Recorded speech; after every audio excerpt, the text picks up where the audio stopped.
मंच पर उपस्थित पूज्य कमल जी महाराज, राजू जी कह रहे थे कि झाबुआ जिले में धर्मांतरण मुक्त अभियान मेरे नेतृत्व में चल रहा है, तो भूल जाना, मेरे नेतृत्व में नहीं चल रहा है। इस काम को तो खूमसिंह जी महाराज खड़े करके गए थे, हम तो उनके दिए हुए बनाए हुए नियम का पालन कर रहे हैं। हम सब पूज्य संत जो मंच पर हैं, इनके आदेश के पालन से यहां आते हैं। इसलिए हमारा या विश्व हिंदू परिषद का ऐसा कोई आदेश नहीं है। आदेश पूज्य संतों का है, पूज्य भक्तों का है, पूज्य मात्र शक्ति का है। और क्यों है, हमें क्यों पालना है? क्योंकि राम स्वरूप जी महाराज ने एक बात कही है, मुझे लगता है वो बात को मैं आपको स्पष्ट कर दूं। उन्होंने कहा अखंड भारत। अभी कहेंगे कि अखंड भारत क्या होता है, तो फिर मैं कहूंगा कि लौ का बचाया हुआ लाहौर पाकिस्तान में रह गया। हिंगलाज माता जी, भीड़ वाली माता जी भी बैठी है, भाव से बहुत अच्छे भजन गा रही थी।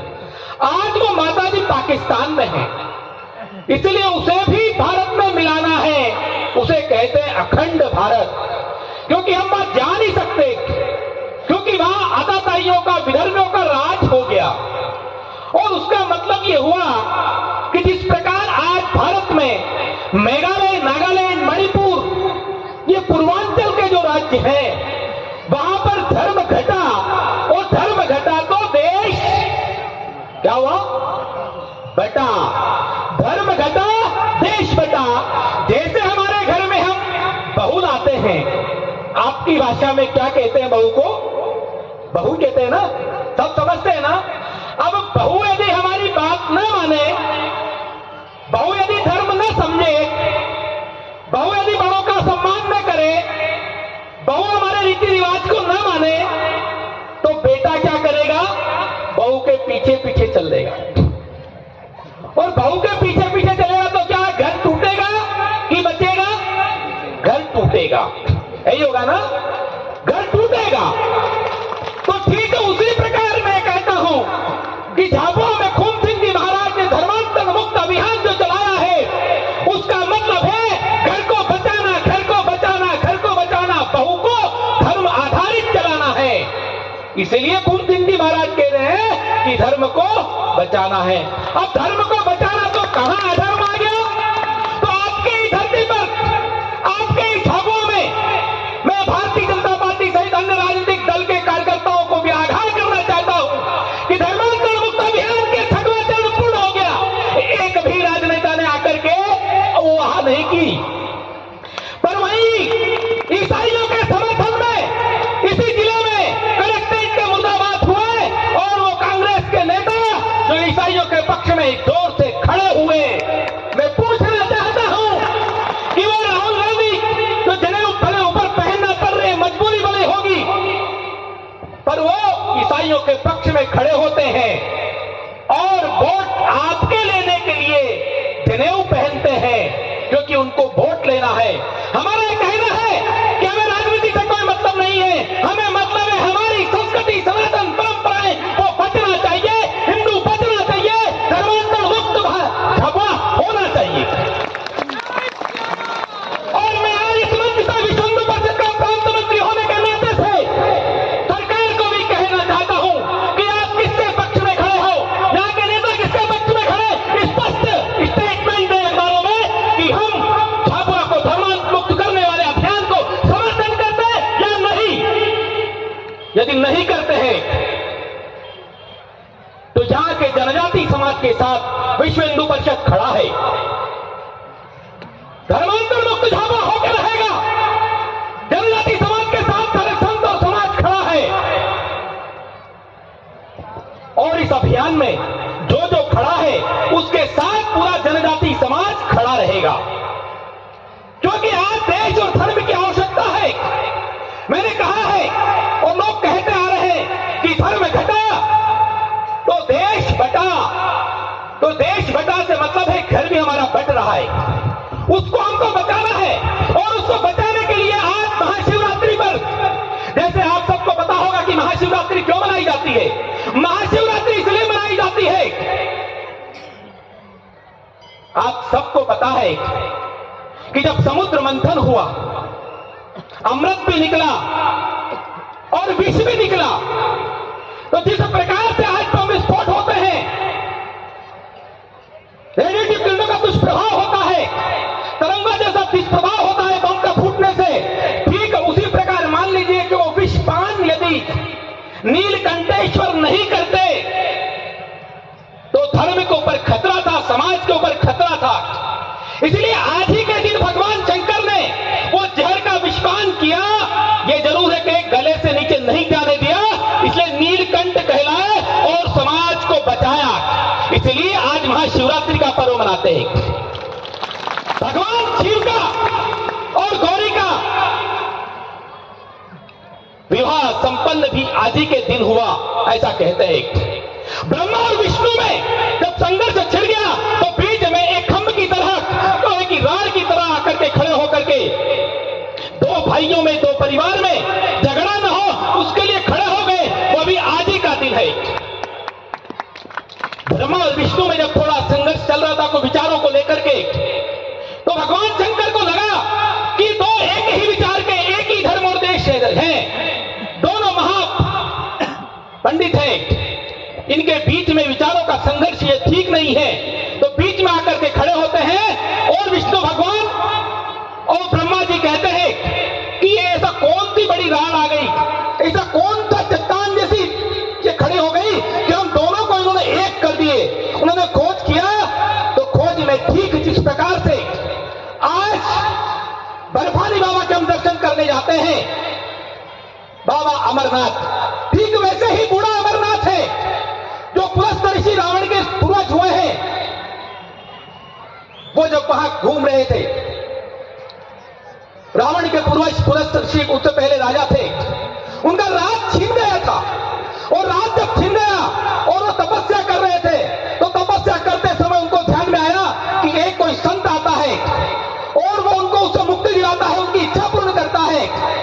और फिर वो इच्छा जब पूर्ण होती है तो वो राजा जो संत के रूप में थे, उन्होंने ये देखा कि आखिर ये इतना बड़ा संत कौन होगा जिन्होंने मेरी मन को शांति पहुंचाई, मेरी संतुष्टि की, जैसा मैं चाहता हूं वैसा किया। तो तुरंत वो संत को निमंत्रण देते हैं कि आप मेरे घर चलिए। महाराज मना मानते नहीं, और जैसे ही राजा थोड़ा सा पीछे देखते हैं, इतने में वहां पर वो गायब हो जाते हैं। और गायब होते तो क्या स्फटिक का शिवलिंग के रूप में वहां दर्शन देते हैं। और आज भी वो स्फटिक का शिवलिंग बूढ़ा अमरनाथ के रूप में पूजा जाता है। हजारों की संख्या में लोग वहां दर्शन करने जाते हैं। पर दिक्कत क्या आई? दिक्कत यही आई कि जैसे जैसे जम्मू कश्मीर में वहां के पंडित घर छोड़ के जाते रहे, धर्मांतरित हो गए। मैं जैसे रामस्वरूप जी महाराज कह रहे थे कि पहले मैं 32 साल पहले जब बांसवाड़ा में आया था तो बस पे चढ़ने से पहले वो बैठने वाला हमारे आदिवासी समाज को अपमानित करता था, वो मुसलमान था। आज धीरे धीरे वो प्रभाव बढ़ रहा। जैसे जैसे वो कह रहे थे कि 550 साल बाद बाबा घर पर देश के प्रधानमंत्री ने ध्वजा लहराई है, ठीक स्थिति वहां जम्मू कश्मीर की है कि वहां पर भगवान बड़ा देव भोलेनाथ, उनके दर्शन करना दुर्लभ हो गया है। कैसे हो गया था? क्योंकि वहां पर जनसंख्या जो हिंदू सनातन धर्म भगवान शिव को मानने वाले हैं वो घट गए। वो क्यों घट गए? क्योंकि उनको डरा के चमका के उनको धर्मांतरित कर दिया गया। वो सनातनी नहीं बचे, और सनातनी नहीं बचे तो कौन बचे? वही बचे हरी चादर वाले। और हरी चादर वालों ने धीरे धीरे कब्जा करना शुरू किया। तो वो फिर आपके जैसे ही बंदूक बजरंग दल ने तय किया कि हम वहां जाएंगे, वहां लोग कम होंगे, हम बाहर से जाएंगे पर दर्शन बंद नहीं करेंगे। और आज वहां हजारों की संख्या में बूढ़ा अमरनाथ दर्शन करने अगस्त के महीने में राखी के दिन पूरे देश का बजरंग दल ही नहीं आम समाज भी जाता है। आप सबको पता होगा कि बर्फानी बाबा की स्थिति ऐसी बनी थी कि बर्फानी बाबा भी भगवान शिव जो है, जो बर्फ से ही शिवलिंग बनता है और उसके सब दर्शन करते हैं। पर आतंकवादियों ने चैलेंज किया था कि बर्फानी बाबा के दर्शन यदि शैव संप्रदाय के लोग आपके जैसे बड़ा देव को मानने वाले संत यदि जाते रहे तो इस जम्मू कश्मीर पर पाकिस्तान का कब्जा हो नहीं पाएगा। और इसीलिए उन्होंने चैलेंज किया था, आतंकवादियों ने ऐलान किया था कि जो भी भगवान बड़े देव का बाबा अमरनाथ के दर्शन करने जाएगा, उसका सीना गोली से छल्ली कर दिया जाएगा। वही बजरंग दल, वही आपके जैसे कार्यकर्ताओं ने तय किया कि हम जाएंगे दर्शन करने बड़ा देव के, हम जाएंगे अमरनाथ के दर्शन करने, और किसमें ताकत है कि हमारे संतों का सीना छल्ली कर देगा। आगे आगे बजरंग दल था, पीछे पीछे संत थे। आज भी अमरनाथ लाखों की संख्या में ऑनलाइन पंजीयन करा करके दर्शन करने के लिए लोग जाते हैं। आज ये स्थिति हमारे यहां धीरे धीरे, तो मेरा ये कहना है कि धर्म घटा तो देश बटा, और धर्मांतरण हुआ तो हमारा परिवार टूट जाएगा, और टूट ही रहा है। आज हमारी मौसी को जो ईसाई बन गई, उसको हम मौसी कहेंगे क्या? हम काका कहेंगे क्या? हम दादा कहेंगे क्या? और कहेंगे तो कैसे? वो तो जाता चर्च में और आप तो जाते हो खून सिंह जी महाराज के कोकादेव धाम में। दोनों का मिलन कैसे होगा? वो गाय काटता है, वो तो गाय काटता है, और आप गाय पूछते हो। आप राम को मानते हो और वो किसको मानता है?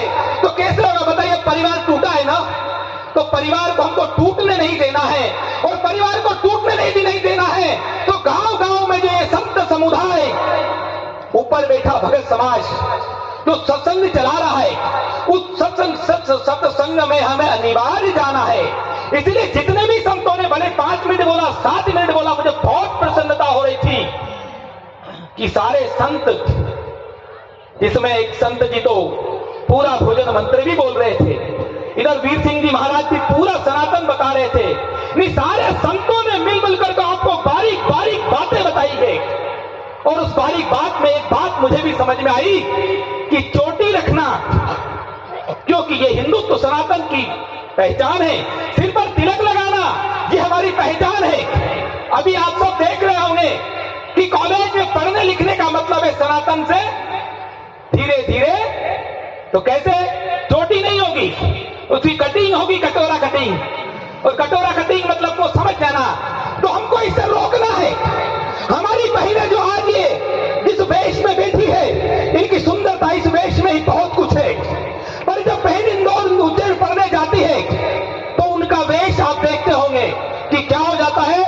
कपड़े, मुझे बोलना नहीं चाहिए, मेरा कोई आरोप नहीं है, अपना अपना सबका स्वतंत्रता है, पर फिर भी जो सनातन संस्कृति हमारी परंपराएं है, हमारे पूर्वजों ने जो हमें दी है, रहन सहन, खान पीन, बोली भाषा, कैसे बोलना है, हम श्रद्धा से बोलते हैं। राम राम काका, अभी उसका विरोध हो रहा है।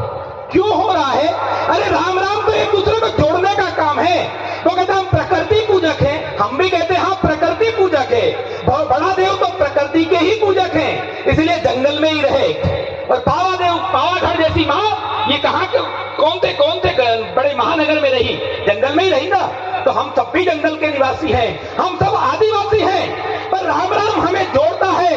और राम राम को बंद कराने का मतलब है कि आपको राम से तोड़ना है, आपको राम और शबरी के रूप में जो मिलन है उसको दूर करना है।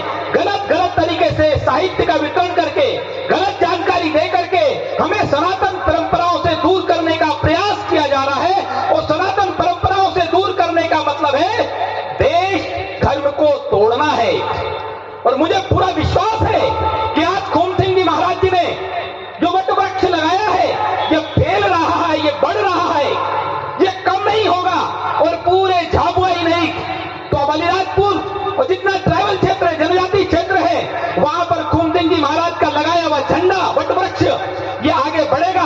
पर हमको संकल्प करना पड़ेगा। आज महाशिवरात्रि है कि जिस प्रकार भगवान शिव ने उस विष को फैलने नहीं दिया, उस जहर को समाज में फैलने नहीं दिया, इसलिए हम भी उस जहर को समाज में फैलने नहीं देंगे, विधर्मी को गांव में घुसने नहीं देंगे।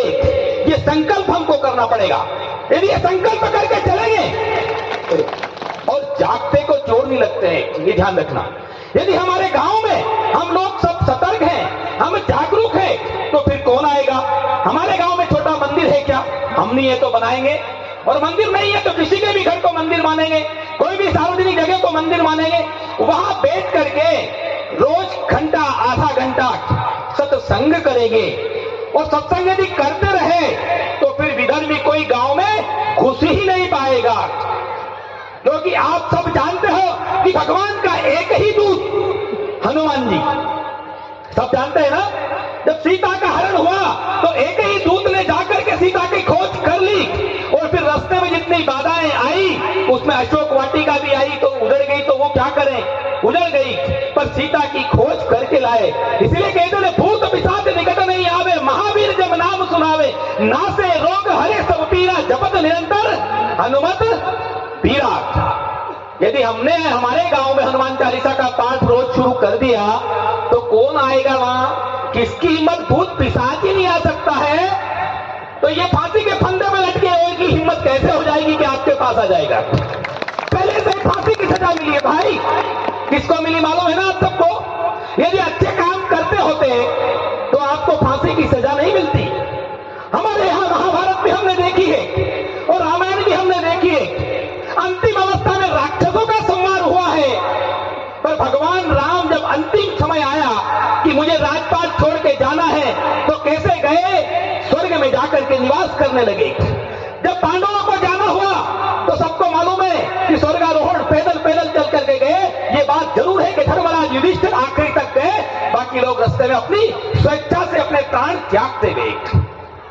ये क्या है, ये हमारे भगवान हैं जिनको हम मानते हैं। कभी सुना आपने कि भगवान शिव को वहां पर फांसी लगी, कभी सुना राम को लगी, नहीं लगी, तो इनको क्यों लगी, तो कौन सी गलती की थी। आपके पड़ोस में बैठा हुआ व्यक्ति यदि आपको कुछ परेशान नहीं करे तो आप उसको परेशान करोगे क्या, नहीं करोगे। तो इसका मतलब है कि आपने कोई इतनी बड़ी गलती की होगी और वो गलती की सजा उनको मिली, और वो चाहते कि हमारे यहाँ एक शब्द का प्रयोग मुझे कहना है नहीं कहना है कि जैसा मेरी आंख फूटी है तो कहता कि जी एक आंख फूट गई है तो मुझे देवता नजर आते हैं।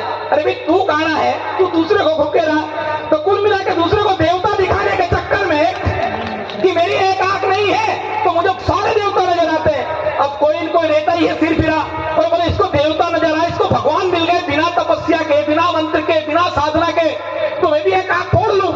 अब फूटने के बाद तुझे दिख नहीं रहा मेरे को, बोले चुपचाप रे, एक और साथ में लेना है, बोल के दिख रहा है, बोल के दिख रहा है। उसने करते लाइन लगा दी।